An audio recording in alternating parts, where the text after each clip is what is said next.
When most soldiers hit the beach at Okinawa, they carried rifles, grenades, and bayonets. Desmond Doss carried nothing but a Bible and his medic's kit. No weapon, no backup plan, just faith, grit, and a refusal to take a life.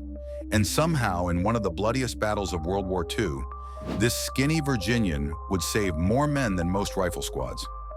Doss was a Seventh-day Adventist who grew up in Lynchburg, Virginia. He believed deeply in the Ten Commandments, especially "Thou shalt not kill." But when the war came, he refused to sit it out. Instead, he enlisted as a combat medic. From the start, he was an outcast. Fellow soldiers mocked him, called him a coward, and even threatened his life. To them, a man who wouldn't carry a rifle had no business in uniform. But Doss had other plans. He wasn't there to take lives. He was there to save them. The ultimate test came on Okinawa.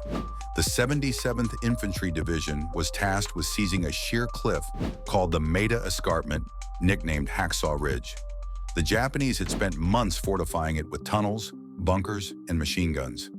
Anyone who climbed up was met with a storm of fire.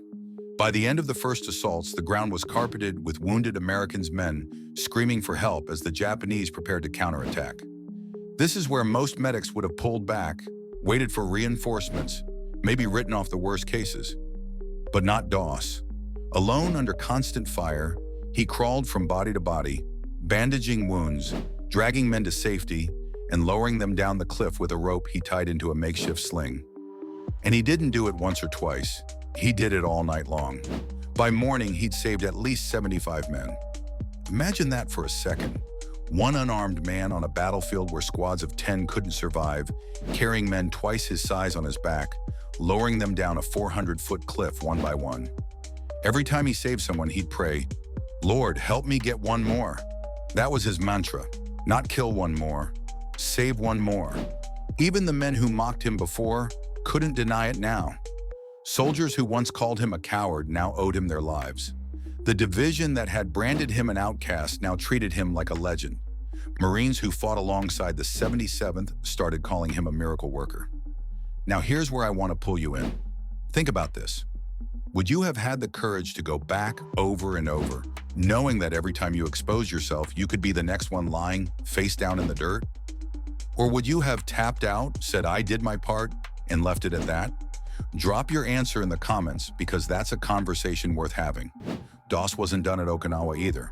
In the days that followed, he braved artillery barrages to treat the wounded. At one point, he was hit by a grenade that tore shrapnel through his legs. Instead of calling another medic, he treated his own wounds and kept going. Later, when a sniper's bullet shattered his arm, he splinted it with a rifle stock, not to fire it, but to keep moving while still tending to others. Eventually, Doss had to be evacuated. By then, his body was broken, but his reputation was untouchable. He'd become the first conscientious objector to ever receive the Medal of Honor. President Truman placed it around his neck in 1945, telling him, "You're the bravest man I've ever met." What makes his story so powerful is the contradiction. He was a man of peace, fighting in the ugliest war in human history. A man who refused to carry a weapon, yet walked into battles where fully armed squads were shredded in minutes. A man called a coward who became a legend, not by taking lives, but by saving them. Hollywood eventually told his story in Hacksaw Ridge, but the reality is even grittier than the movie. He wasn't a saint. He was stubborn, often ridiculed, and sometimes doubted even himself. But when the moment came, he lived his values, no matter what anyone thought. And that's the lesson here. War is supposed to be about killing the enemy. Doss proved it could also be about saving your brother. That's why his name still echoes whenever people talk about true courage. Not the courage to pull a trigger, but the courage to hold your ground when every instinct tells you to run. So next time you hear someone say one person can't make a difference, remember Desmond Doss. One man, no rifle, no bullets, against the full fury of Okinawa. And he walked away having saved 75 souls.